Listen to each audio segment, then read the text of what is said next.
So just I like to recapitulate the whole thing that we have done before our vacation break. We performed all these things, and lastly we also covered the introduced to you the rigid body kinematics part, and this rigid body kinematics part, in that we discussed about the different types of analysis methods. First we discussed about the basic concepts of the kinematics, rigid body kinematics. If we just go through it, that we have how many types of motions are there, then what is and then a brief description of the different types of motions that we have done, and then we have this analysis methodology, and in this analysis methodology we identified several methods with which we will be able to carry out our kinematic analysis for the rigid body for plane motion. Of course,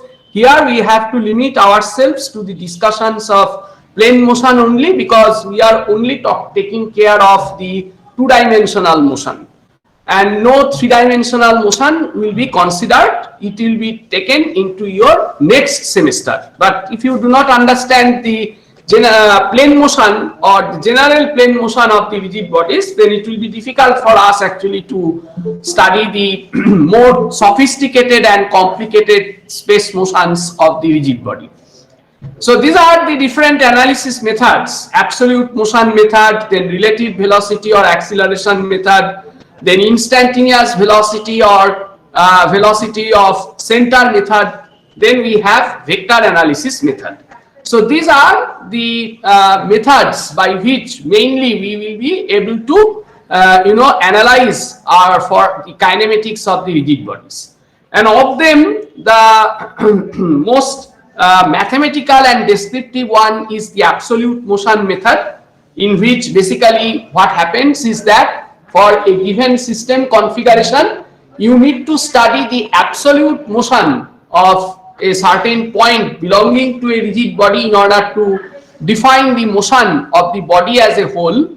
And in order to do that, basically what you need is the instantaneous description of the geometry, and we need an inertially fixed reference frame, so that we can actually analyze for the absolute motion of the system. So that is why it is termed as the absolute motion method.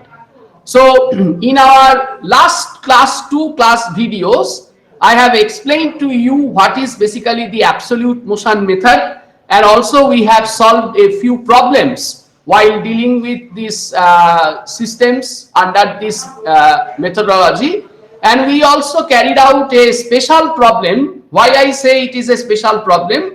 It is because that this special problem, it is because that it actually defines a particular class of dynamics problems which are very important so far as the rigid body motion is concerned. So these are the problems about which I had discussed already in my class video. I hope that you have gone through it and watched the videos, and I hope that you are not having any major the major query or understanding in that. Although if you have, you can always raise your issue and we can discuss it later.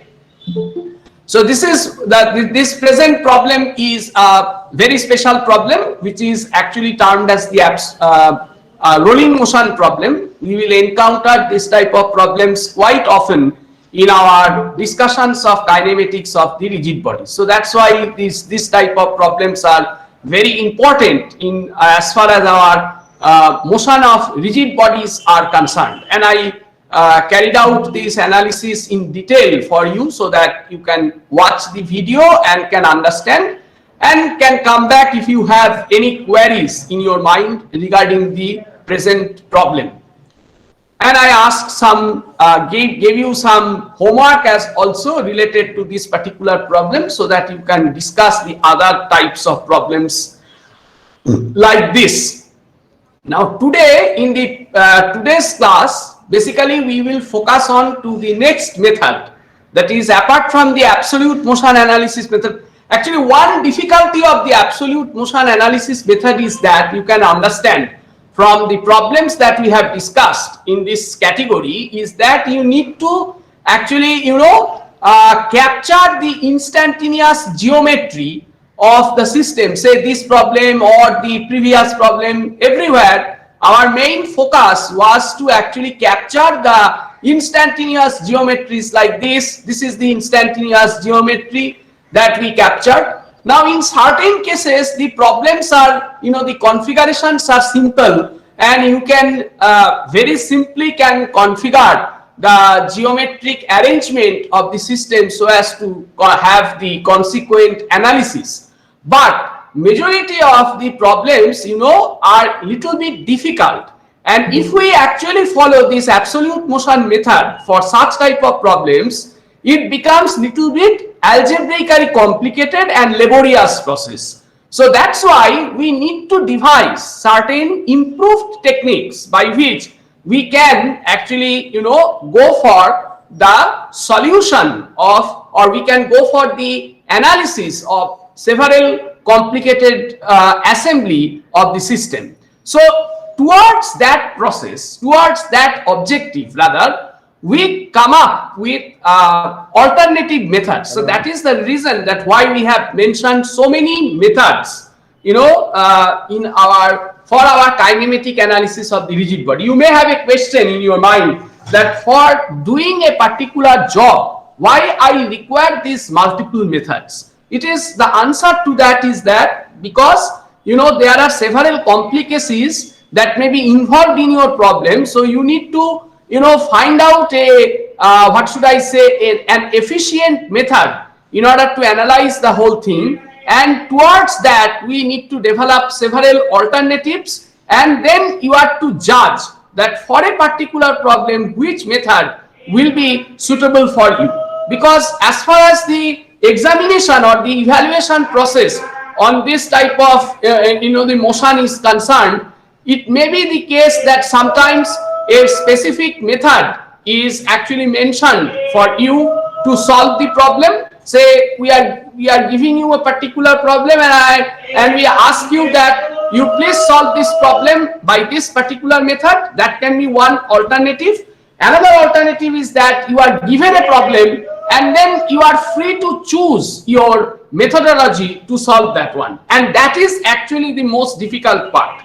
It is because of the reason that you need to come up, actually understand the different processes, and need to actually analyze critically whether this particular method is more advantageous than the previous method or the upcoming method. So that you need to analyze within yourselves, and if you are given the freedom to choose any process, then the maturity of your analysis comes into play, and you need to actually select the best possible method to solve a given problem in your hand. So actually, to gain that expertise, you need to solve initially few more problems in order to have that expertise on it, so that you will be having some actually the concept how to solve this particular problem of given the several methods are there. Of course, in this case we have one exception, that is we have mentioned about the instantaneous center of velocity method. Now that method is actually typically applicable for the finding out the velocity analysis. We don't have, we cannot use this particular method in order to do the acceleration analysis. But actually what is meant by the velocity analysis and acceleration analysis, I hope that by now it is clear to you, especially if you watch the videos that I have sent to you. By now that you have understood that there are two aspects of the kinematical analysis of rigid body motion. One is to find out the velocity and another is to find out the acceleration. So these are the two requirements. So that's why we have two different methods. One is called the velocity method and another one is termed as the acceleration method. So today we will take up another method here, the next method after the absolute motion analysis one. This is termed as the relative velocity and relative acceleration method. This particular method will be discussed in two phases. Phase 1, we will consider in order to calculate this relative velocity we will measure with respect to a non-rotating reference frame, or so to say a translating reference frame. We need to calculate the relative velocity here with respect to a non-rotating reference frame. I repeat, by non-rotating reference frame, it means that that particular reference frame, wherever it will be placed, I mean to say its origin is placed, that particular reference frame is assumed to be translating with respect to that specific point on which I have placed the origin of that reference frame.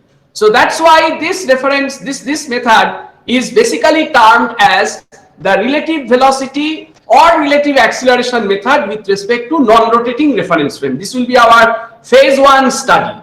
Phase 2 study will be more generalized one, where our reference frame will be allowed to rotate. That means we will make our reference frame to be rotating as well. That means it simultaneously it has the translational motion, as well as with respect to that origin, the reference frame is allowed to rotate by itself. So that particular reference frame is termed as the rotating reference frame, and we need to carry out our relative velocity and relative acceleration analysis with respect to such reference frames also.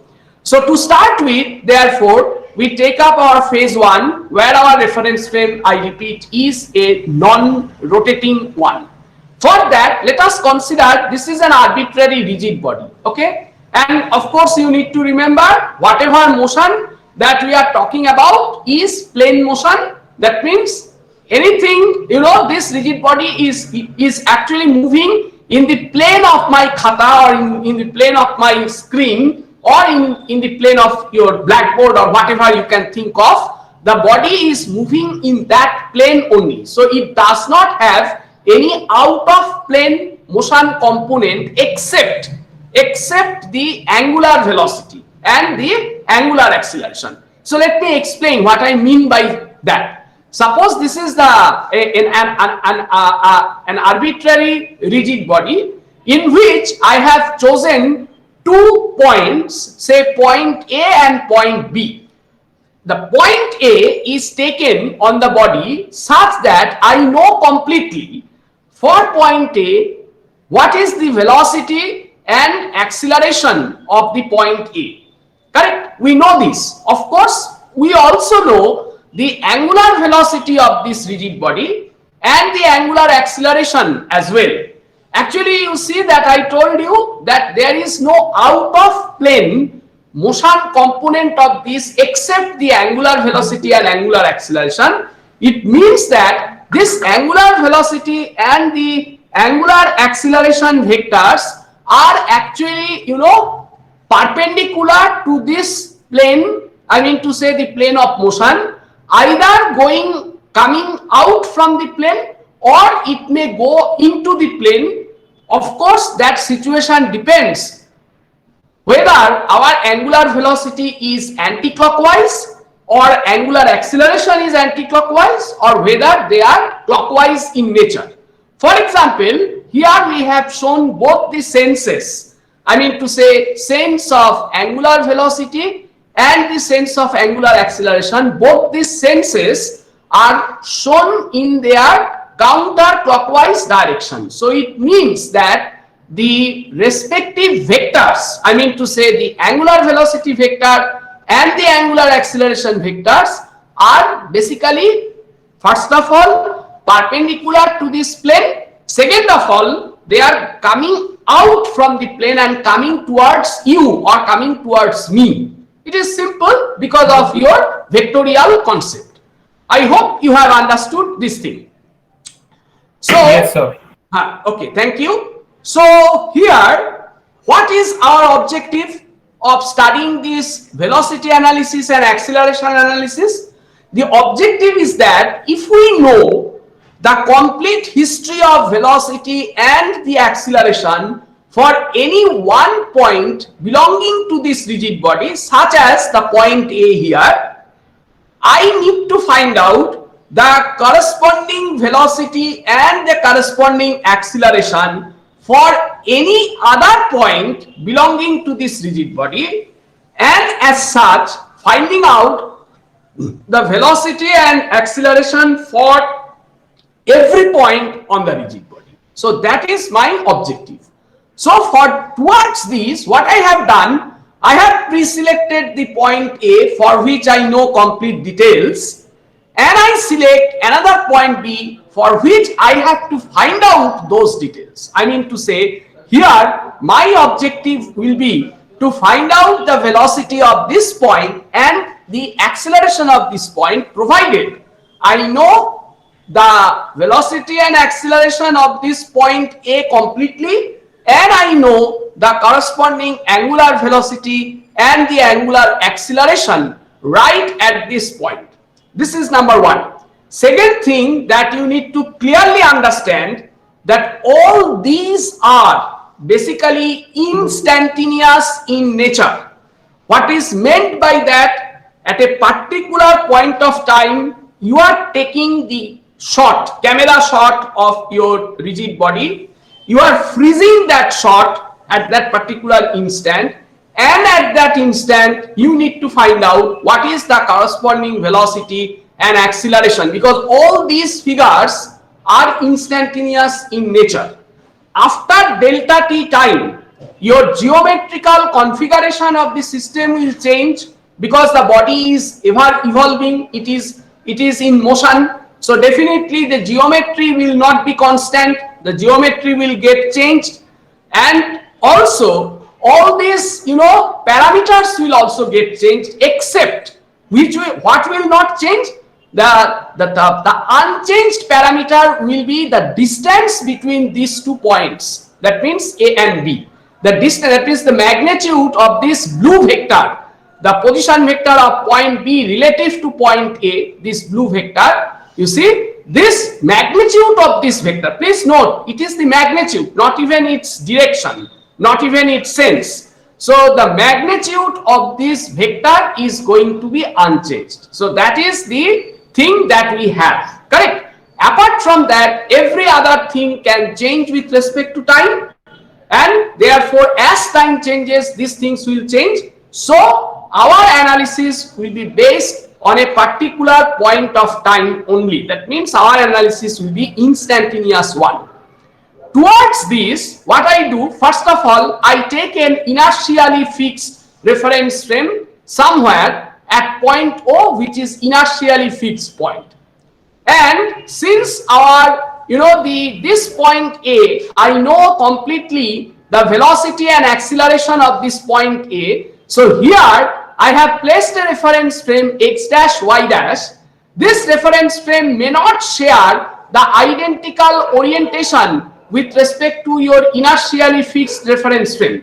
That means the x dash not necessarily is parallel to x axis, or y dash axis is not necessarily parallel to y axis. What I mean to say, these orientations of these two lines, x dash and y dash, ax dash and ay dash, the orientations of these lines can be arbitrary, but once I fix that orientation will be maintained unaltered, because I am talking about a non-rotating reference frame.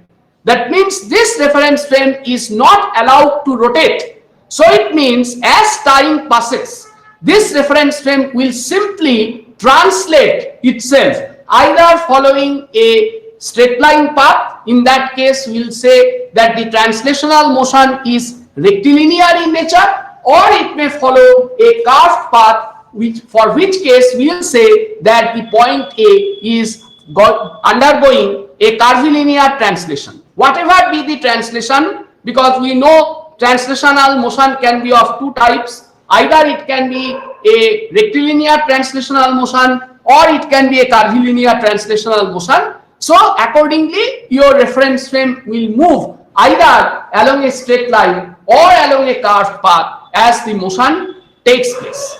So with respect to this inertially fixed point, let us suppose that the instantaneous position vectors of the point A and the point B are denoted by the position vector r bar A and r bar B, and of course this vector, it defines the relative position vector of point B with respect to point A, where I have fixed the translating reference frame x dash y dash.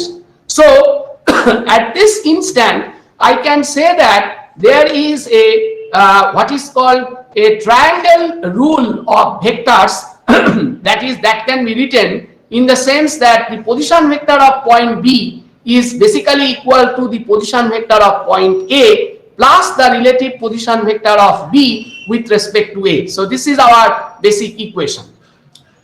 Now, once I know that this is our basic equation, in order to find out the velocity or doing the velocity analysis, what we need to do, we need to differentiate this equation with respect to time. Then I will be getting the corresponding velocities. So differentiating the above equation with respect to time, what I get dr bar dt, which can be written as r bar b dot in short, in Newtonian notation. This is the thing, and that we can write it as r bar a dot, which is basically mean in Leibniz notation, it means that it is dr bar a dt plus it is rho bar b relative to a dot, or in Leibniz notation it is d rho bar b with respect to a dt. So that is our equation. So now it is simple that the if we take, this is the absolute position vector of the point B measured with respect to an inertially fixed reference point. So naturally the differentiation of this position vector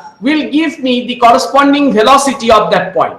So therefore it is very simple to understand that it should be equal to V bar B, this should be equal to V bar A, and about this I can write this is equal to omega bar cross rho bar B relative to A. Why it is so? Answer lies to our discussion to the system of particles. You remember that I told you in the system of particles at the end, when we in the system of particles basically we discussed arbitrary motions, and then at the end I discussed about a special type category where you see the rigid units are placed. I coin a word called rigid unit. So this B and A, because they are actually being separated by a constant distance, the relative motion of point B with respect to point A will be basically circular in nature.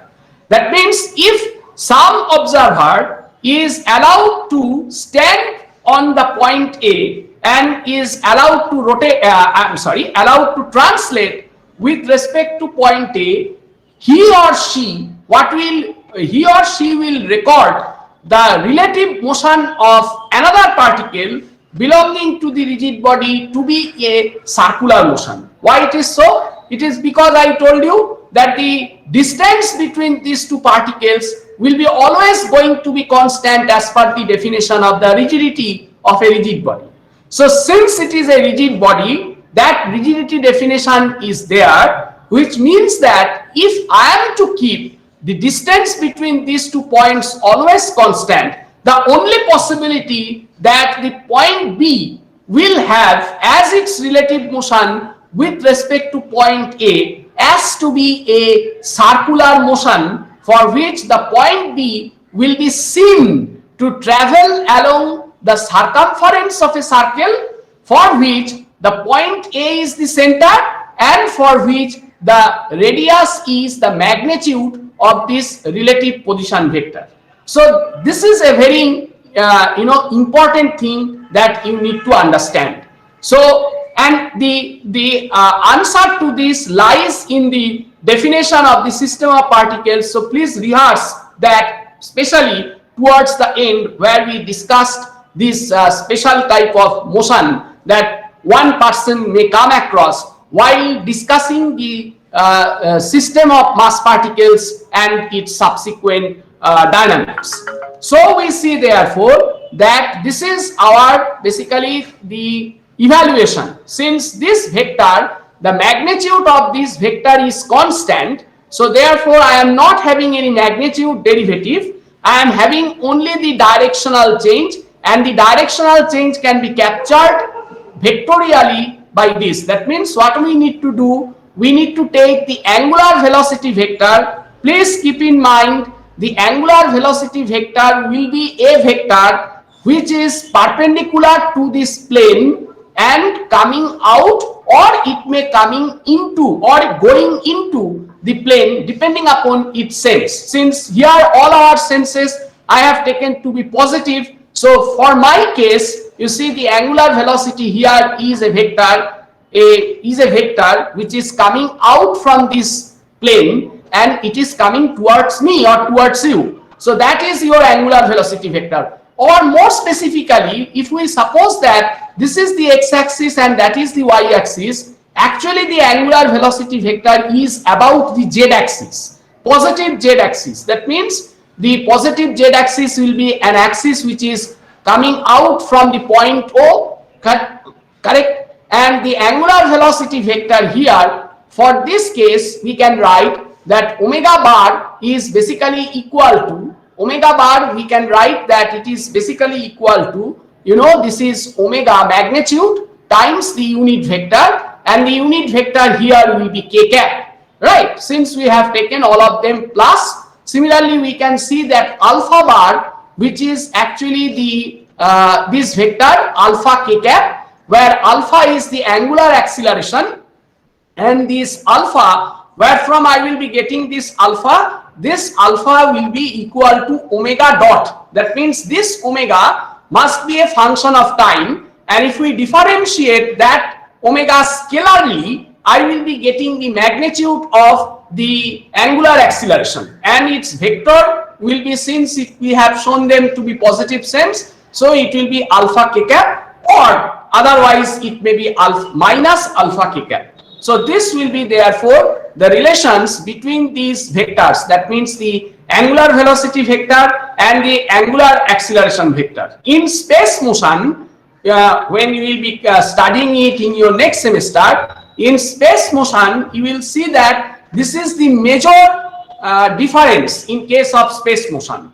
Here angular acceleration is calculated just by taking the scalar derivative of the magnitude of the angular velocity, but truly speaking, in case of three-dimensional motion, not only we have this, but also we will need to take care of the variation of the change of sense of angular velocity, which is the ER mark, or the which is the USP rather, which is the USP of a three-dimensional motion. So that part you will discuss, you will study in your upcoming semester, in the next semester, when you will be talking about the space motion of the rigid bodies. But for plane motion, our life is simple. We need to take just the scalar derivative of the magnitude of the angular velocity to get the magnitude of angular acceleration, and its vector will be either it will be plus k cap or it will be minus k cap as the situation changes. So you see, this is our basically called, this is our velocity equation. And if this velocity equation, in this velocity equation, omega, this represents the angular velocity of the entire body, and this represents your position vector b relative to a. So this above equation, you see, it's termed as the angular velocity of the rigid body. So that is our basically the thing.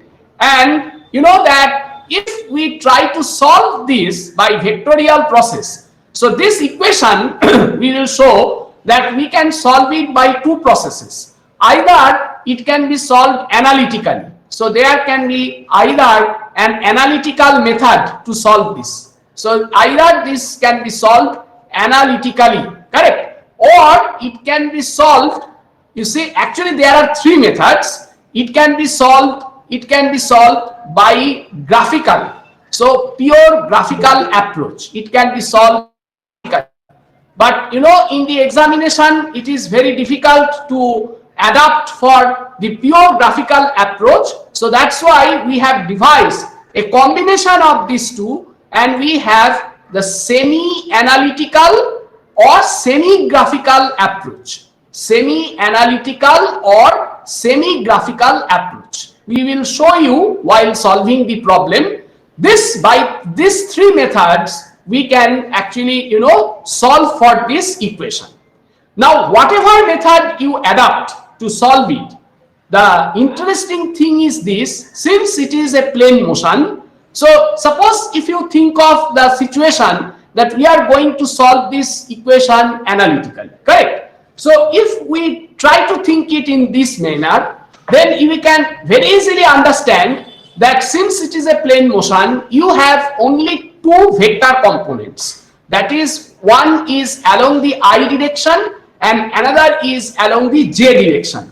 As depending upon in which way you have taken your x-axis and y-axis. I assume this direction unit vector is I cap and that is j cap.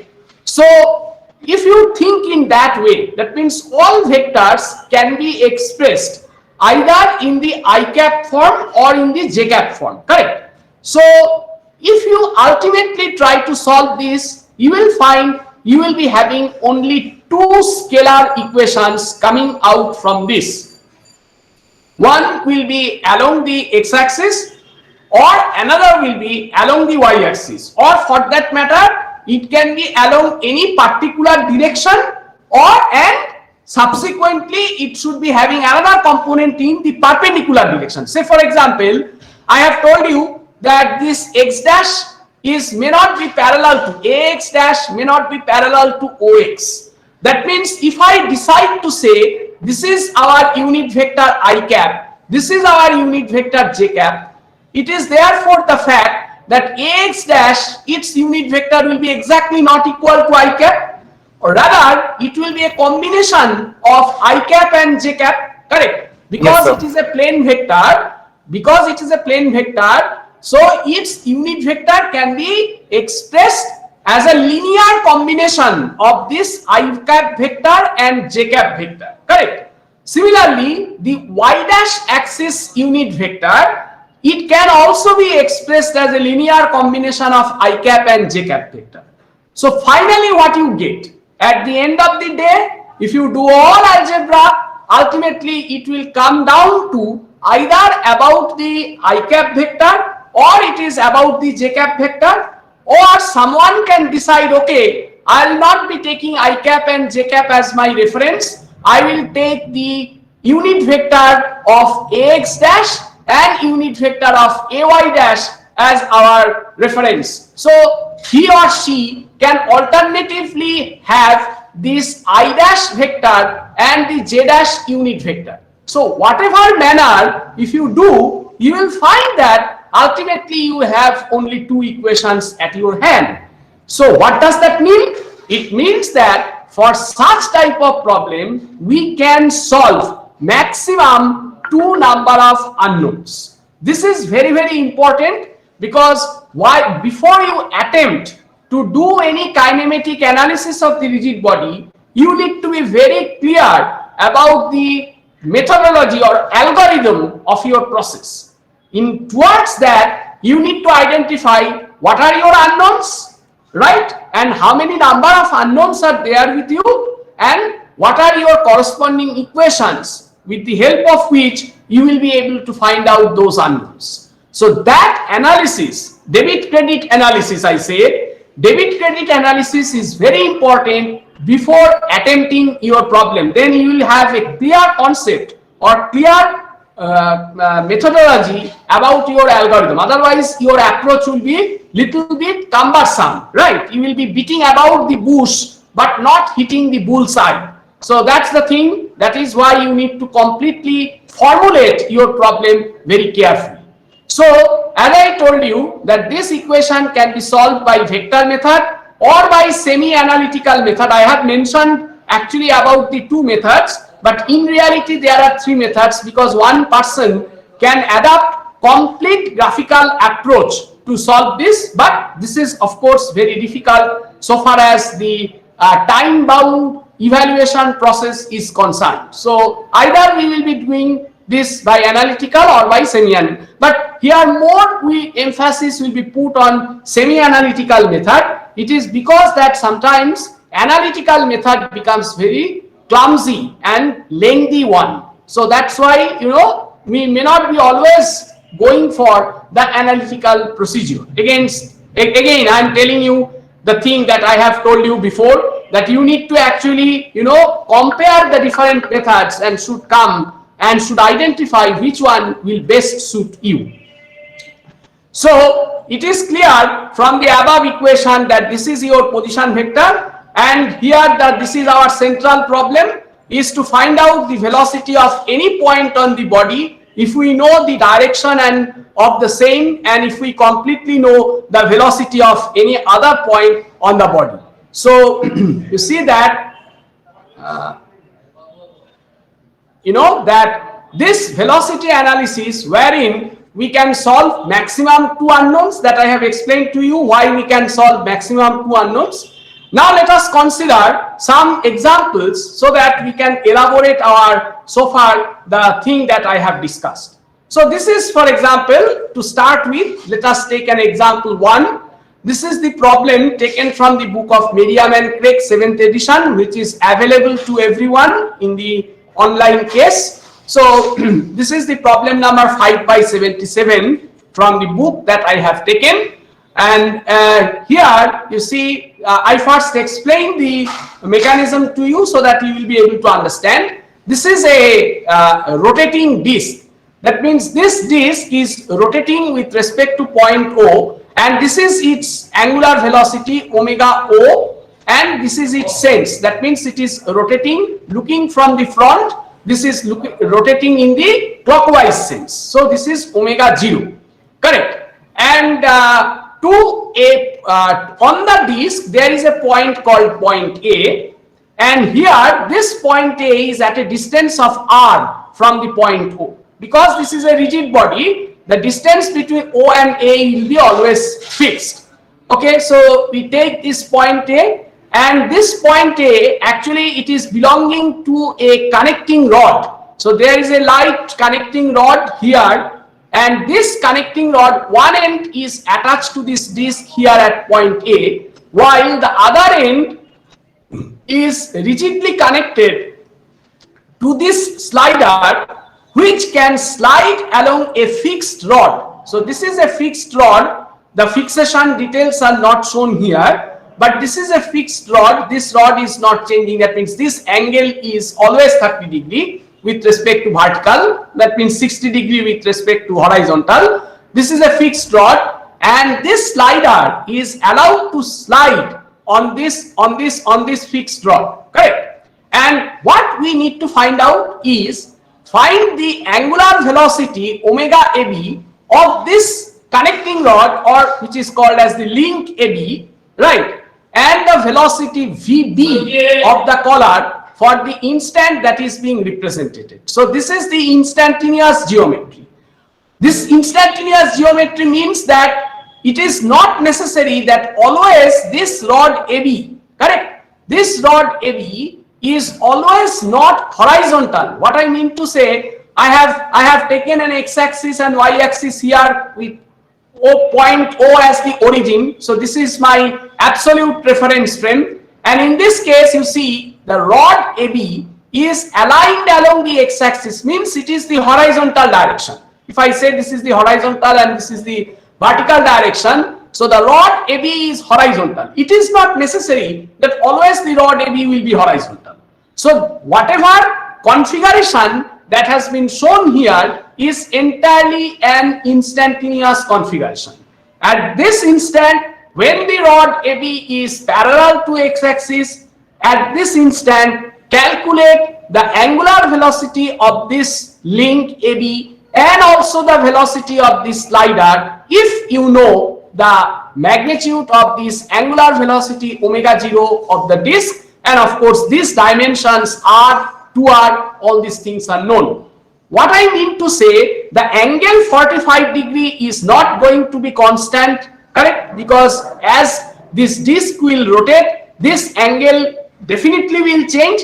However, since this rod is fixed, this angle 30 degree will always remain 30 degree. So, before jumping onto the solution of the problem, you need to understand the physics very clearly, because unless you understand your physics, you will not be able to solve the problem. That is the major difficult point here. So you need to study, analyze, and conceptualize physically what is going to happen. Then only you will be able to solve the problem. Because looking at the solution, it may look to you that okay, it's a very simple thing, but really it is not so, because the thought process that you need to lay out in your problem will very much depend upon your understanding of the physics of this mechanism or physics of the problem. So here, therefore, we solve it by two methods. First, we adopt the analytical method. That means if we show you how this problem can be solved analytically. For that, I have already, as I told you, I have already fixed the axis x and y here, and our the translating reference frame that we are going to put here with respect to at point A, and here for sake of brevity we take this axis to be parallel to the original axis. So I call this x dash and y dash axis, which are aligned along the x-axis and y-axis. So to me, it does not matter whether I am taking the x-axis and whether I am taking the x-dash axis, because both they are parallel, they will share identical unit vectors. So for us, it does not matter. However, if someone takes arbitrary, the reference frame, he or she is always welcome to do that. But that will invite certain complexity, because you need to define your angles and all, and need to study that thing in detail. So we are not going into that way, making our life simple. Let us take our coordinate axis in that way. So instantaneously, this x dash axis is parallel to x axis, as this ay dash axis instantaneously is parallel to the oy axis. Okay, so you see, your angular velocity, because it is your angular velocity of the disk, because it is rotating in the clockwise sense, I can say that for the disk, the omega bar, that means here it will be minus omega 0 k cap. Correct? Achha. First, what we need to do is we need to find out the velocity of point A. How we will be going to find out the velocity of point A? We first consider this rigid body, right? That means the disk. Now it is simple to see that this point A is fixed to this disk, which is rotating with respect to point O. So essentially the point A moves in a circular path with this angular velocity. So quite naturally, I can write now our velocity equation between these 2 points A and O. So I write our velocity equation between these 2 points, correct? And I say that V bar A is equal to V bar O plus omega bar cross the position vector of A with respect to O. Here I have used the R because this is the absolutely fixed point. So that's why I have used the symbol R to denote our position vector. So you see, since the point O is fixed point, because this is, it is grounded, so therefore the velocity of point A is going to be null. Omega bar, since your disk is rotating in the clockwise direction, so the angular velocity will be minus omega 0 k cap. Very nice. And then what will be the position vector of A with respect to O? Now that I can say with respect to x-axis and y-axis, it will be r cos 45 degree I cap plus sin 45 degree j cap. That is very simple. And if you do it, if you actually take the cross product and everything and simplify your equation, you see that your V bar can ultimately, V bar A can be ultimately put into this format, that your V bar A is equal to omega 0 r by root 2 into I cap minus j cap. Correct? Now you see, let me do it further analysis for you. since your velocity of point A is going to be, it's going to be perpendicular, so it is going to be perpendicular like that. Say it is going to be perpendicular to OA because it will be having the the rotational motion. So this is going to be the vector. So what I mean to say is that this is perpendicular. That means this angle is going to be equal to 90 degree. And if you look at this vector, you will see that it has a positive x component while it has a negative y component, and exactly that is what I am getting as the answer. So that's a quick check that you can do and also analyze the thing. Now I take so for this I have taken first this as our rigid body, apply our velocity equation between the 2 points and completely determine the velocity of point A. Now once I have done with this point, now I take this as our rigid body. That means I take the link AB as our rigid body. And now I am going to apply the velocity equation between the 2 points B and A. Correct? Now I am going to apply the velocity equation between the 2 points B and A. Correct? So I see that let us suppose that the angular velocity of this link, correct, is omega AB, and I suppose arbitrarily that it is rotating in the counterclockwise sense. This sense that I have shown here completely is tentative in nature. You need to solve your problem and check for the sign. If the sign of omega AB, answer for omega AB, its sign turns out to be plus, it means that whatever sense that you have chosen initially as a guess is correct. If you are coming out with a negative answer, it means your magnitude is okay, but your sense will be just opposite to what you have assumed at the onset of the solution. Is that okay?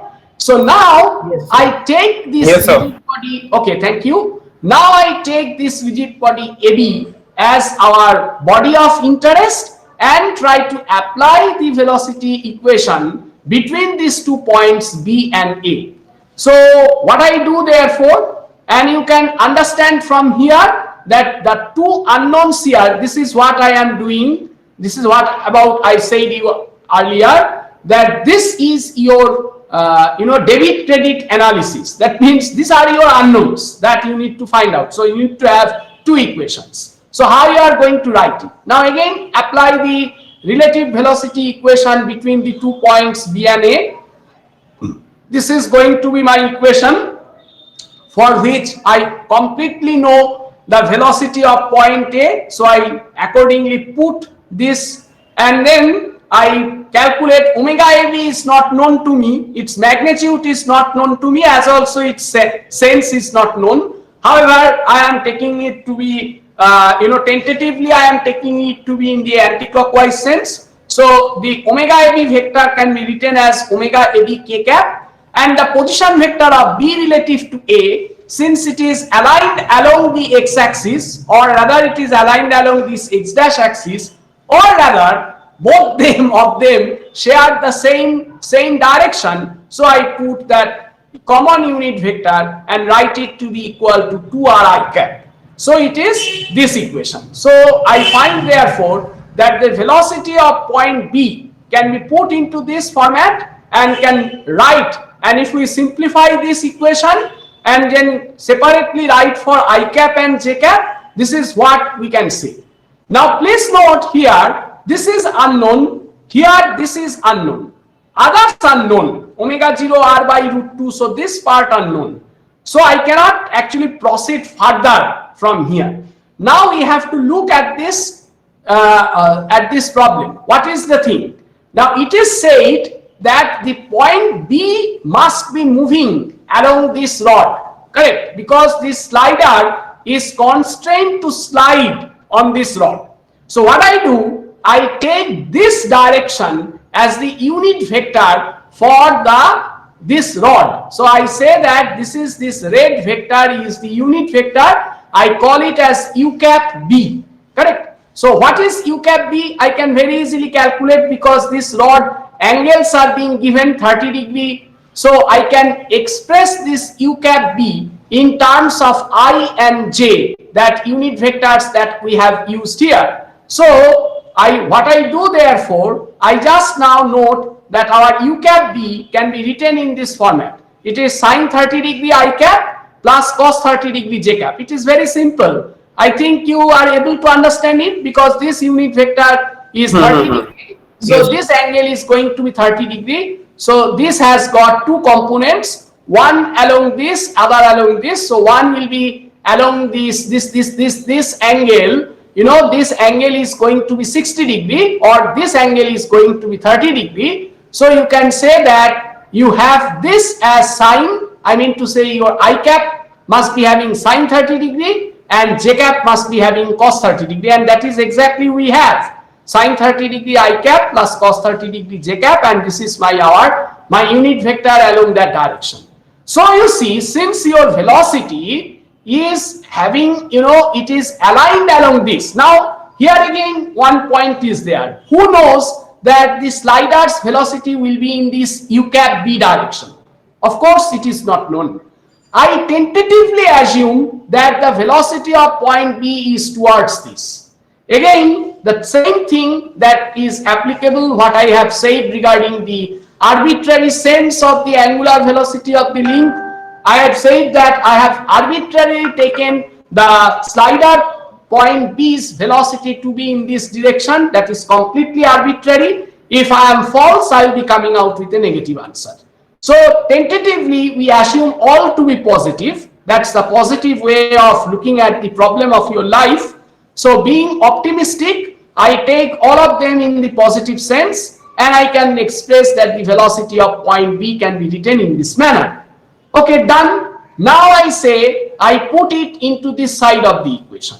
So you can say that this I component of this velocity must be equal to the I component of here. Correct. So balancing now the scalar components, that means I can write this equation as Vb by 2 I cap plus I can say it is root 3 by 2 Vb j cap. Correct. And now this is the same Vb is expressed in this manner. So what does that mean? It means that this Vb by 2 must be equal to omega 0 r by root 2, and you see this turn. The answer is coming with a positive sign. So which means that, yes, which means that whatever sense that I have chosen, although unknowingly I have chosen this way as positive direction of velocity, that means I have taken the velocity of B in this direction. Unknowingly I have taken it, but I prove to be a wise person because I find that actually it is. However, if I am not so much wise, I will come out with a negative answer, and that way the sky will never fall on my head. I will say that, okay, I am 50% incorrect, in that I have wrongly taken the sense of Vb, but whatever magnitude I am getting is 100% correct. So I need to just rectify myself at the end of the day. You need to rectify yourself so that you become perfect for the next problem. So here, however, I am a little bit wise here and I find that my expressions is coming out with all plus. And similarly, if I now compare the second part, because you remember in the second part there is one quantity that is hidden, which is of course not known to me, and that has been, we have been asked to find out this angular velocity also. So what I find from here, if you just take this twice omega AB r minus omega 0 r by root 2, that must be equal to root 3 by 2 Vb, and Vb I already know. So you just calculate it and substitute it here, and you will find that your omega AB is also having a kind thing like this, and it also happens to be positive in nature. So what does that mean? It means that both the senses for angular velocity of the link as well as for the velocity of the slider, their senses I have taken them tentative, I have assumed them tentatively, but at the end of the day I find that whatever senses I have assumed they were actually correct in nature. And that's why you find that you not only have to report your answer, but also you need to show your sense. That means here also, I forget to mention the sense. Here the sense will be like this. This is the way you need to report to your answer. This angle will be 60 degree. So this is the way you need to report your answer. Correct? Because these are the vector quantities, you not only have to report the magnitude, but also you need to report the direction. And this is how we can represent the direction. You see how we can represent the velocity of the vector VB and how we can represent the direction of the angular velocity. So you see, this problem is, I think that this problem is relatively simple analytically, but you know that it is not, we are not so much fortunate every time. Still, it is analytically simple, but you see such a long algebra is also required even to solve a simple problem. Anyway, so let me now go for the semi-analytical method. So for the semi-analytical method, for your convenience, I have repeated the question and the figure also here. Now, first of all, I need to explain the thing. That means for doing the velocity analysis, what we will do is we will draw the velocity, what is known as, we will first draw what is called velocity triangle or velocity polygon. So let me explain to you. First, and you need to remember your equation. You remember what is your equation? Your equation was, for the link AB, your equation was V bar B is equal to V bar A plus it is omega bar AB cross the position vector of B relative to A. Okay, so this is the thing, and we have already seen that the point A is moving along a circular path, and I have already told you that the velocity will be perpendicular to this radius and tangential to this line, and its sense will be incommensurate with the sense of omega 0 here. Since your omega 0 is shown to be clockwise in nature, so your sense will be like that. So this is the way we can write the thing. So what I do therefore, I take a pole first. So first I try to understand the construction, because it will give you a very quick answer. The semi-graphical method here or the semi-analytical method will give you very quick answer. So you see, first you need to take a pole. This is called pole or the origin. Pole or origin for this triangle. For this triangle, you need to take the pole. Here we have taken the point A as our pole, but you can draw this triangle independently here also. Anyway, so I have taken the point A as our pole, and through the pole, always try to draw the absolute velocities which are known to you. Since you know the velocity of A completely, so I draw the velocity point of A here, and I am not drawing it to the scale. If I would have drawn it to the scale, this would have been 100% graphical. But since you know it is not possible for me or for you either to draw this 100% graphically in your khata, so that's why we are adopting the semi-analytical method or the semi-graphical method. So what we do, we just draw a line which is seemingly perpendicular to this line and take some arbitrary magnitude and call this AA. So this line AA, this is the point A. You see, this is the point A. AA is representing the velocity of point A. Now, since this line is 45 degree and this line is perpendicular to this, so naturally the line makes an angle 45 degree with respect to the horizontal. So this line AB is horizontal, so it means this AA vector is going to be at an angle of 45 degree with AB. Okay. Achha. So that is the first thing. That means now vectorially speaking, what you need to do, to it you need to add this vector. Now what is this vector going to be? I told you that this is a circular velocity, correct? This is the circular motion. B is seen to rotate in a circular path, in a circle with respect to point A, correct? So it means that this velocity will be perpendicular to the radius. What is the radius?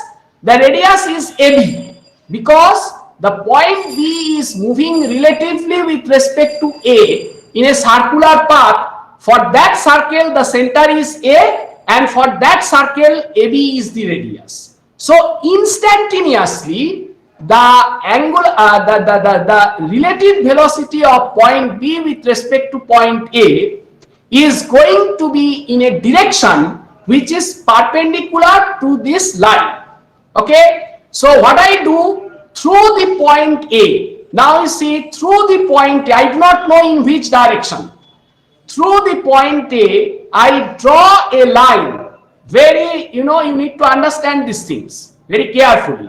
Through the point A, I draw the line for VB relative to A, because this represents actually VB relative to A, correct? So through the point A, I am drawing a line AB, a small b, which is perpendicular to this line AB, but I do not know about its sense. So this line is to be extended both ways. In fact, I have not shown it here, but it needs to be extended in both ways like that. It needs to be extended in both ways like that, because you do not know really in which direction this will be. Okay, Acha. So this is done.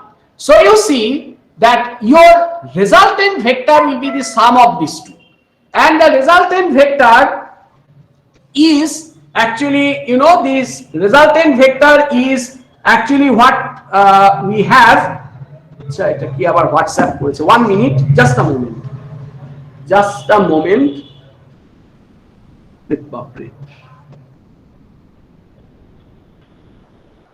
Oh my god, a big WhatsApp. Okay, so what I see from here is that now here this line to it, now I have to add these two vectors to get V bar B.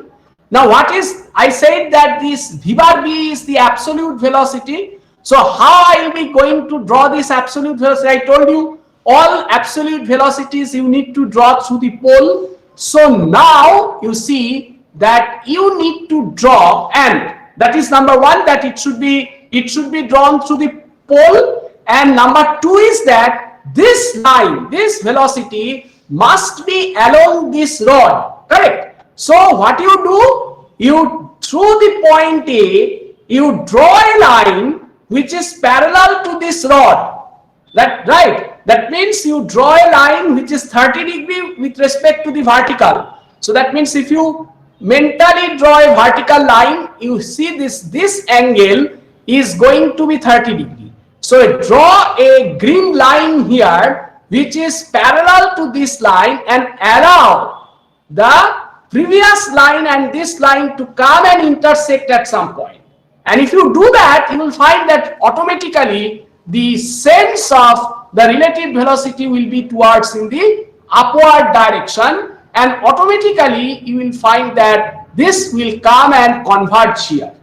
So this is like a geometric construction that you used to do in your class 10 when you are in class 10, right? So you see, you draw these two lines like that and complete thereby this triangle, and now label all the angles that you know. So you see this angle 45 degree, this is 45 degree, since this is 30 degree, this is 30 degree, so I label all the angles. So I have this small triangle AAB, of which this AA, I mean to say capital A small a, this represents VA, small ab represents VB relative to A, and AB, this represents VB, correct? So now I just apply the sign property of this triangle to solve for my unknowns. So it is a 1 minute job for you to apply your sign rule and immediately come out with the answer that we have got with so many algebraic process in our previous method.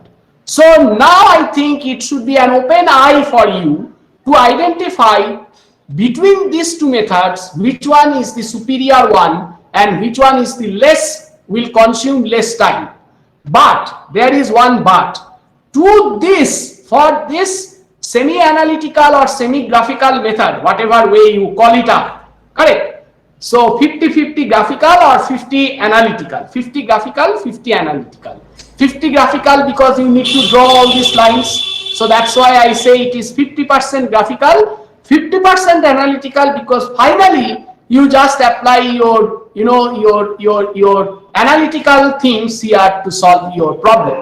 So that's why we call it semi-analytical or semi-graphical approach. But the process is quicker, no doubt about it, if you particularly compare it with the algebraic process. But the thing is this, here you need to understand the geometry. Your geometry sense must be immaculate, so that you can, without any hitch, you can, you know, draw all the required lines and come up with the senses. And all the unanswered senses will be coming out after you fix your velocity triangle here. It is not necessary always you will be getting velocity triangle. However, here we will be getting velocity triangle because totally there are only 3 terms, 1, 2 and 3. So the 3 terms will constitute the 3 sides of a triangle. So that's why you call it a velocity triangle. But soon we will see that we come with a polygon. So therefore it is appropriate to call it actually a polygon. So instead of calling it as a velocity triangle, we should have named it as a velocity polygon. Similarly, for doing the analytical, I mean to say acceleration analysis, we will be having acceleration triangle. Acceleration triangle definitely will not have. Acceleration polygon we will be having. So this is, this example clarifies you how we are going to do it. So clearly the conclusion is that here for the first problem I show you both the methods. So, and after demonstrating these both methods to you, my conclusion is that clearly the semi-analytical method is quite advantageous compared to the algebraic method. That we can of course say. Now let's say বলো sir আমার একটা জায়গায় বুঝতে একটু সমস্যা হলো semi analytical মেথডে। ফার্স্টে যে এ লাইনটা আঁকলাম, লিটল বিট লাউডার প্লিজ। ফার্স্টে যে এ লাইনটা ড্র করলাম ওটা এ বি লাইনের সঙ্গে, হ্যাঁ এ বি লাইনের সঙ্গে 45 ডিগ্রি কেন হলো? It is simple because you see this OA line is making 45 degree with respect to horizontal, and AB line is instantaneously horizontal. So whatever angle it will have with this, this line, the corresponding angle to dekhte gele na ekdom mane since this angle is 45 degree, so naturally the line will make the same angle with respect to its tangent. What I mean to say, you see that this line is making an angle 45 degree with this horizontal line, right? What it means, perpendicular to this line will make same angle perpendicular to this line. That means okay sir, the angle will be 45 degree. So if this is 45 degree, so suppose if it is not 45 degree, suppose if it is say 15 degree, what would happen then? If this is 15 degree, then this would become 15 degree. So naturally that would become 75 degree. So like that, it's a very simple, I say that it is only class 10 geometry is required to solve this thing, right? And the only thing that you need to know the properties of triangle like that, with which you will be able to completely solve this triangle and you will be getting your answer. And graphically, you know that if you would have done it 100% graphically, then you do not have to do all this mathematics. You need to construct it like whatever construction you used to do in your class 10 the school days, and from that, according to scale, you need to draw all these things, and from there you would be able to get your, you know, your unknowns and multiply the length of that unknown by the scale factor, and you will get the result. Acha, another thing that you have not pointed me and I also forgot to explain to you is how I am getting this VB relative to from this VB relative to A, because from this equation I know VB relative to A, how I am getting omega AB from here. Now the answer to this is very simple. You see, this is V bar B relative to A. This is V bar B relative to A. Right. Now since you see the angular velocities are all perpendicular to these links, so it means that the magnitude of this will be equal to what? So I can say, I can show you this thing. I can write in this manner, in the black pencil I am writing from this equation. Say from this equation, I put a star and explain it here like that. I just explain it here. I say that the magnitude of velocity of B relative to A will be equal to magnitude of the position vector of B relative to A into magnitude of omega AB into sine of the angle between them. What is the angle between them? It is 90 degree. Because the angular velocity is, I told you, all angular velocities here are perpendicular to this plane. So it means every line you draw in the plane, the angular velocity will be always perpendicular to those lines. Correct? So the angle is 90 degree. So ultimately what I say, I see that this will become omega AB multiplied by rho B relative to A. Correct? So now I say that it is equal to omega AB, rho B relative to A magnitude is 2r. So I write it like that and I get it and I get the magnitude. How I get the sense? How I get the sense? Now you see your relative velocity sense is already being determined here, and you see what is the sense? It is in the plus side, I mean in the upward side. So what you need to do, you mentally place this vector at point B. Mentally place this vector at point B. You have assumed point B is rotating relative to point A along a circle. Now if you, whose center is point A, so if you mentally place this vector at point B and see its sense is in the upward direction.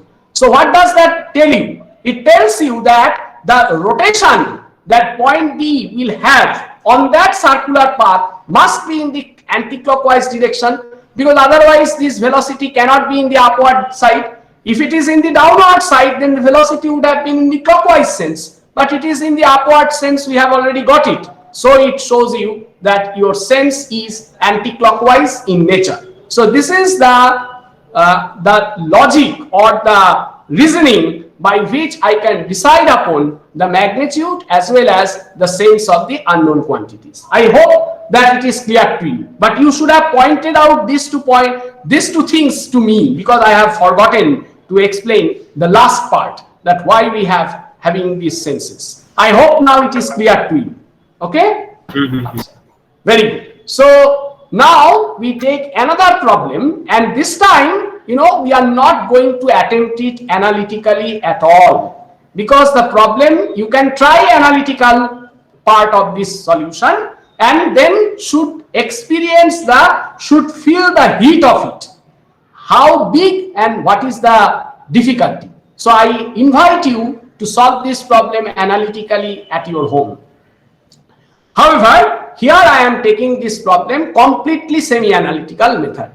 This is a 4-bar linkage. It's going to be very important for your future studies in your next semester, from your next semester. So this is the basic of any mechanism. It's called 4-bar linkage.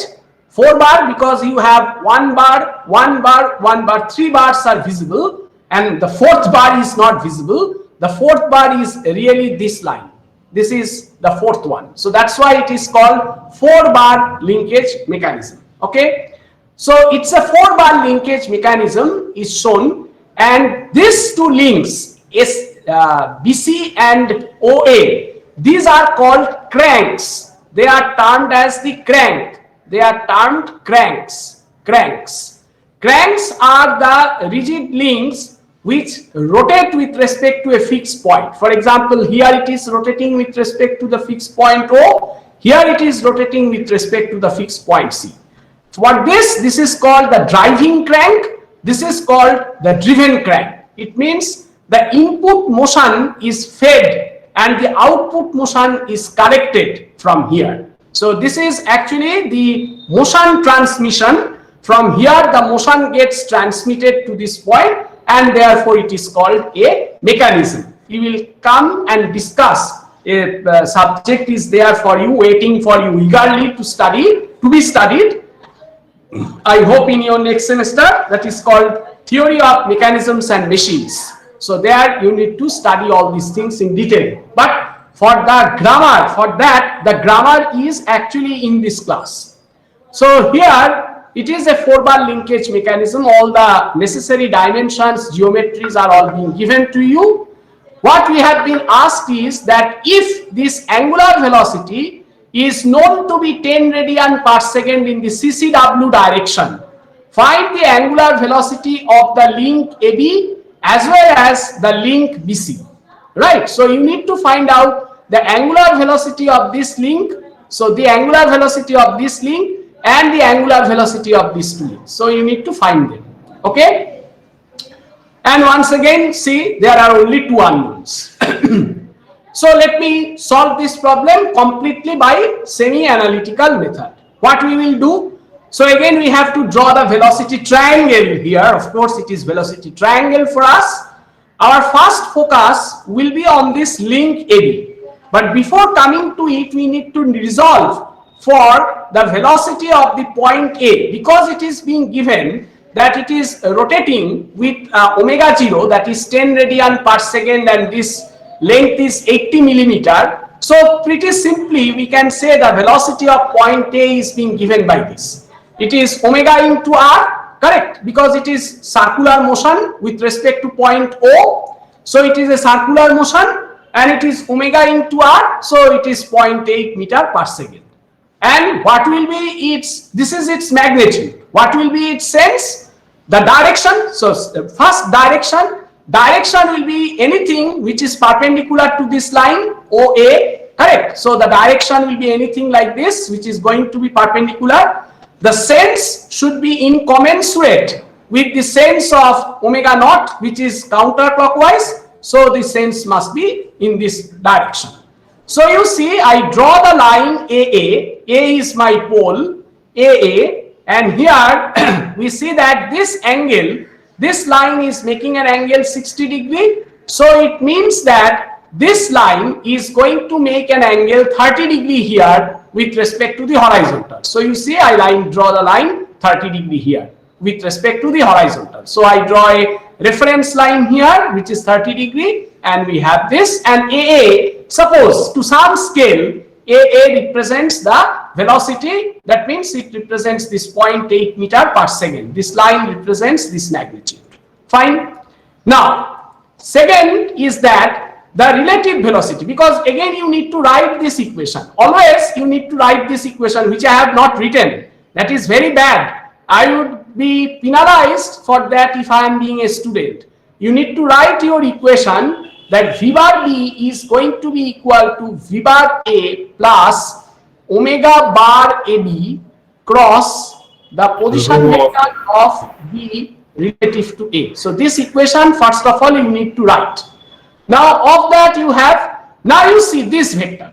See, this vector again is going to be perpendicular to this line. I mean to say it will be along this red line. So red line will be my direction, correct? Red line will be my direction, but whether it is this side or whether it is that side, that I need to decide later. But the direction of omega AB cross rho bar B relative to A must be a line which is perpendicular to AB, or so to say, it must be along this red line. So what I do therefore, through point A, terminal point A, I draw a line which is, parallel to this red line. So I draw a line. In fact, I should have produced it like that, which I have not done. So that is a bad thing I have made. So it should be a line something like this. It should be a line, sorry, So let me align it, try to align it here like this. So you see, this is the line I draw. That means this black line, the entire black line is parallel to this red line. Okay. Now come to the velocity of point B. So you need to add to it. Now come to the velocity of point B. What should be the direction of velocity of point B?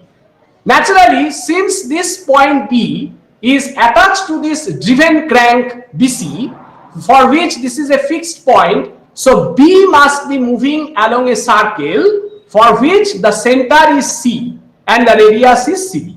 So instantaneously, when this crank is making an angle 90 degree, here you see it is completely vertical.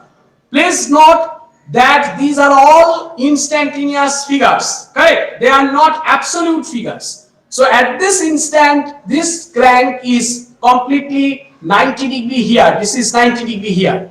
So naturally, point B's velocity must be along this horizontal line.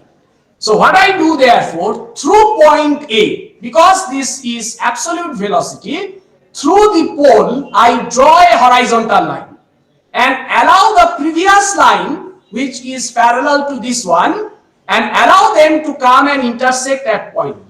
So you now have construction of the complete triangle. Now level all the angles. See here, the angles happen to be like this. This is 75, this is 75, this is 30. So it means that this triangle AAB is an isosceles triangle. So the magnitude of AB and the magnitude of AA, they must be equal. So you see, magnitude of AB, that means, you know, the VB, actually AB represents what? AB represents VB, this represents VA, and this represents, I draw it with the blue pencil, this represents VB relative to A, correct? So therefore, you see from here, I see that VB turns out to be from here to be equal to 0.8 meter per second. But VB is also equal to 0.2 times omega BC. How I get that? From this, because this is moving in a circular manner, so it is obvious that VB must be equal to, if this is omega BC, then VB must be equal to 0.2 into omega BC, omega into R. So it is 0.2 omega BC. So I find omega BC turns out to be 4 radian per second. What is the direction? See, the direction is towards left. That means the velocity of point B is towards left. Mentally place this vector over here. And now watch.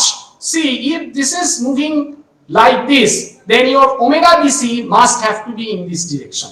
So the angular velocity sense of the driven link BC must be clockwise in nature. Because when I say that these are your angular velocities, I do not know about their senses. It may be this way or it may be that way. It may be this way or it may be that way. Out of these two, I have to select this one. Now, what about omega AB? See, omega AB, the direction is towards this. So what you need to do? Mentally place this vector here. So its sense is like that. This is mentally I place the vector. Now see, with respect to point A, the point B is moving with this relative velocity. This is only possible when your omega AB must have the sense which is like this. So ultimately I find that both the angular velocities are anti-clockwise in nature. So you see, this can be the short gate type questions. In the gate examination, this problem may be given to you and you are given options. You need to select what will be your senses of angular velocities and all. If you try to solve it analytically, by the time you will consume, within that you will be able to solve 5 more problems. So naturally you need to select the quicker approach. And the quicker approach here, of course, will be provided by this semi-analytical or semi-graphical method. So you see, here both our angular velocities will be anti-clockwise in nature, and I find out this AB, the AB magnitude must be equal to 2AA sine 15 degree, So 2AA sine 15 degree will be the magnitude of AB from this triangle. From there I get that it is 2 into 0.8 sine 15 degree, and I know the magnitude of AB is also equal to 0.24. That means this link length 0.24 into omega AB. I have already explained in the previous problem why it is to be so, and from there you can calculate the magnitude. So you see from here that we have been successfully able to solve our problems by the analytical method and as well as the semi-analytical method. Correct? And of course, I will invite you that you should try at least once for this problem to solve this by analytical method in your home, and then you will be able to clearly appreciate the advantage of the semi-graphical method or semi-analytical method that we adopted to solve this problem. So students, dear students, here today's class, today is the first class after the puja break. Today we'll stop up to this point and promise that when we will be meeting on Friday afternoon, we will be carrying out with the the acceleration analysis for this part for our further proceedings. Now at this point I first stop the recording and open this discussion for your question and answer. If you have any clarification, any query, feel free to ask me. বলো আচ্ছা বিশাল বাবু আছো? আচ্ছা very good, ওকে ওকে। তো বিশাল, আজকে আমি ওই শুরুতে আমাকে বললো তিনজন ছিল তখন যে আমাকে কিন্তু তুমি একটু বলে দিও তোমরা ডিসকাস করে যে আমাদের কবে মিড সেম হবে। আমি কারণ কালকে আমি তাহলে তোমাদের ইনস্ট্রাকশন ইস্যু করব, মানে যে ইনস্ট্রাকশন গুলো মিড সেমে তোমাদেরকে ফলো করতে হবে এক্সাম টাইমে। Okay, sir. Yes, we will be discussing today. আমি ওই ইনস্ট্রাকশন শিটটা কালকে সকালবেলা মানে করে কম্পাইল করে আমি তোমাদের গ্রুপ হোয়াটসঅ্যাপে কিন্তু হোয়াটসঅ্যাপ করব। সো প্লিজ ফলো, প্রত্যেককে বলবে please keep themselves updated with the WhatsApp group. হ্যাঁ, ওখানেই কিন্তু সমস্ত নোটিফিকেশন থাকবে। Yes, sir. এটা সবাইকে বলে দিও, তোমাদের ইনফর্মাল গ্রুপ যদি থাকে সেখানে একটু বলে দিও। আচ্ছা, তো এবারে কাজের কথা আসা যাক। এই যেটুকু আমি বললাম তার মধ্যে কি কোনো কোয়ারি আছে? তার এটা কিন্তু খুব ইম্পর্টেন্ট, মানে আমি বলতে চাইছি এই কারণের জন্য যে আমরা কিন্তু মোস্টলি এখানে পরে আগে চলতে গিয়েও যে মেথড উই উইল ডিসকাস, আমাদের কিন্তু মেথড গুলো সবই প্রায় সেমি গ্রাফিক্যাল অ্যাপ্রোচই হবে, কারণ analysis analytical method proves very costly. আমি যদিও बीच में analytical method দেখিয়েছি just to appreciate the advantage, clear advantage that we are enjoying with the semi graphical or semi analytical method. এটা হচ্ছে প্রথম প্রশ্ন। আজকের ক্লাস নিয়ে কোনো বক্তব্য আছে কিনা, আর দ্বিতীয় প্রশ্ন হচ্ছে আগে যে ভিডিওগুলো পাঠিয়েছি তা নিয়ে কোনো বক্তব্য আছে কিনা। স্যার আমি বলছিলাম স্যার আপনি তো মানে পড়িয়েছেন, এবার কিছু যেরকম অঙ্ক মনে হচ্ছে করছি ঠিক আছে, কিন্তু বোঝা যাচ্ছে না আদৌ সেই অঙ্কগুলো করা হচ্ছে ইজি না কঠিন, একটু যদি আপনি বলে দিতেন। মানে এবারে এই প্রসঙ্গে আমাকে কাকু একজন লিখেছিল কি হোয়াটসঅ্যাপে, আমি জানি না, আমাকে আরেকজন হোয়াটসঅ্যাপে লিখেছিল, এক্ষুনি সেটা আমাকে খুলে দেখতে হবে। তো the thing is this, that it is actually very difficult to tell you the which problem is difficult and which problem is not difficult. In fact, I can show it. I hope you are able to see my screen. দেখা যাচ্ছে তো স্ক্রিনটা? Yes, sir. Yes, sir. Okay. So I just show you the subsequent exercises here. একটু ছোট করে দিই। Yes. Now, see, all the problems here are basically classified into introductory problem and the what is called introductory problem and the representative problems. Representative problems are little bit tough, a little bit difficult than the introductory problems. So তোমরা যেটা করতে পারো, if I am in your position, I would have solved say it depends upon your exercise. Suppose this chapter is entirely new to you, because particle dynamics তো আমরা সেই স্কুলের থেকে পড়ে আসছি, কিন্তু ডাইনামিক্স অফ রিজিড বডিটা ঠিক সেই রকম ভাবে স্কুলে তো পড়ানো হয় না, বা হলে ওই চাকার অঙ্কর উপরেই বেসিক্যালি লিমিটেড থাকে, চাকা গড়াচ্ছে সেটাতেই ওই ফিজিক্সের অঙ্ক টঙ্ক। হ্যাঁ, আমি যা দেখেছি আর কি, আমার ছেলেকে যখন পড়াতাম তখন আমি দেখেছিলাম।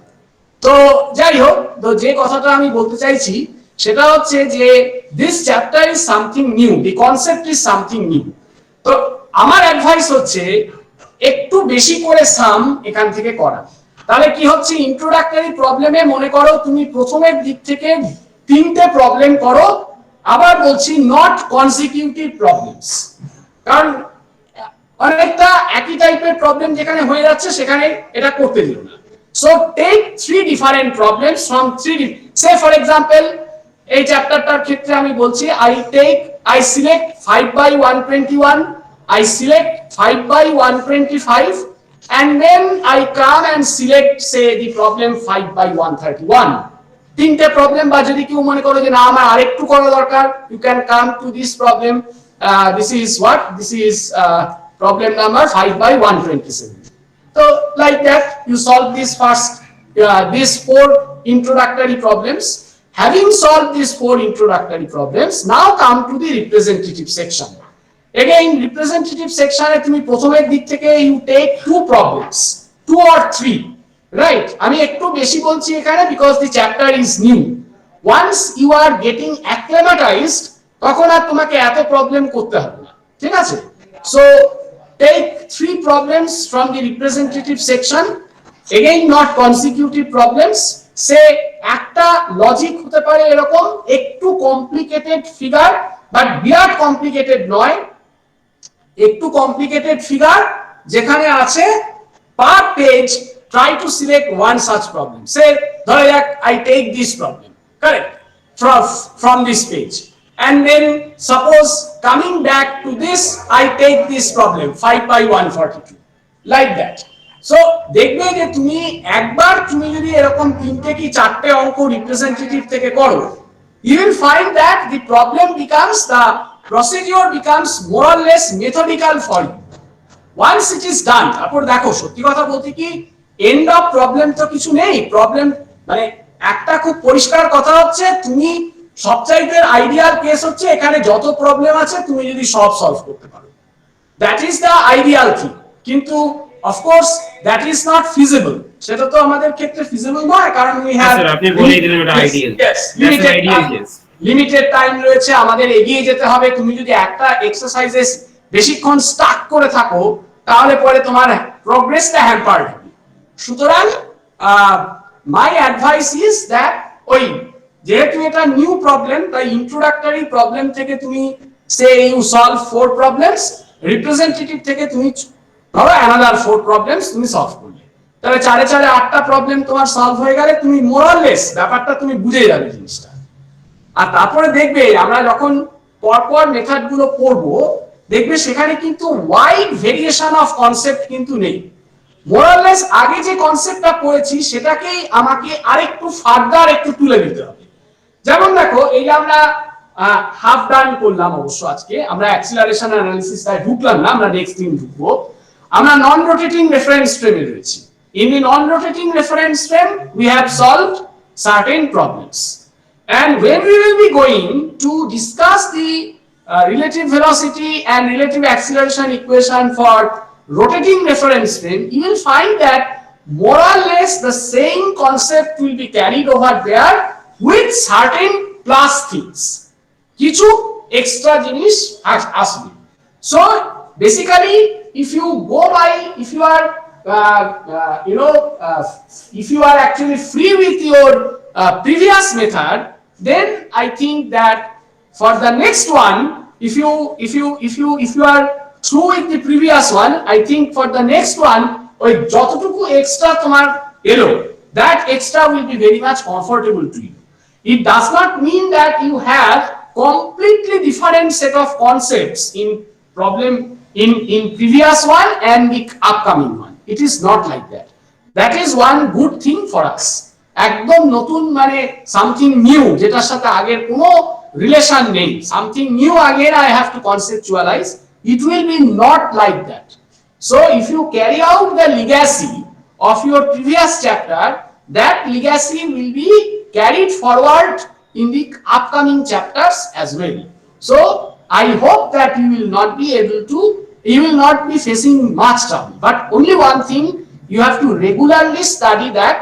Immediately after the class, you need to, on that particular day itself, even if it is not possible immediately right after the class, on that particular day itself, you should come back to your chapter and have a look at it, that what things I have studied. Okay, so that part you need to do, because then you will memorize that, okay, sir has told these things in the class. So that is the thing, that you can of course go through my recordings, everything, but joining the live class is an advantage, that you can directly hear my voice, you can interact with me at any point of time, like the persons who has interacted me today. So if you have this interaction, more interaction, the better for you. এটা সব সময় মনে রাখবে। কিন্তু ওই হয়েছে unfortunately online ক্লাসে তো বেশিরভাগই সবাই ক্লাসটাকে মাইকটাকে মিউট করে বসে থাকে, so that is the interaction part is minimal. হ্যাঁ, সেইটা কিন্তু is hampering the teaching A lot, because teaching কিন্তু কোনোভাবেই কিন্তু মনোলোগ নয়, আমি বকে যাব ঘন্টার পর ঘন্টা আর তুমি খালি শুনবে। It is not the teaching. Teaching is a polylogue, means everyone should come and participate in the discussion, then only the teaching succeeds. So anyway, online ক্লাসের তো কিছু তো ডিসঅ্যাডভান্টেজ আছে, তার মধ্যে this is the biggest disadvantage, যে এখানে কিন্তু আমি তোমাদেরকে দেখতে পাচ্ছি না, ধরতে পাচ্ছি না। এটাই যদি ফিজিক্যাল ক্লাস হতো, আমি তোমাকে আই উইল এনশিওর ইট, আমি অন্তত 3 কি 4 জনকে কিন্তু ক্লাসে আমি ধরতাম পড়া, যে এটা কেন হলো বলো তো আমাকে, বা ওটা কেন হলো বোঝো তো। কারণ আমি তোমার চোখ দেখলেই বুঝতে পারবো whether you have understood or not. এখানে তো সেটা দেখতে পাচ্ছি না, that is the difficulty that I am having. So please speak yourself. তুমি নিজে যদি না নিজেকে বের করো, I will not be able to help you. আর আমি আবার বলে দিচ্ছি, এটাতে কিন্তু কোনো উৎসাহিত হওয়ার কোনো দরকার নেই যে 16 তারিখের পরের থেকে everything will be open for you. So as far as my understanding is concerned,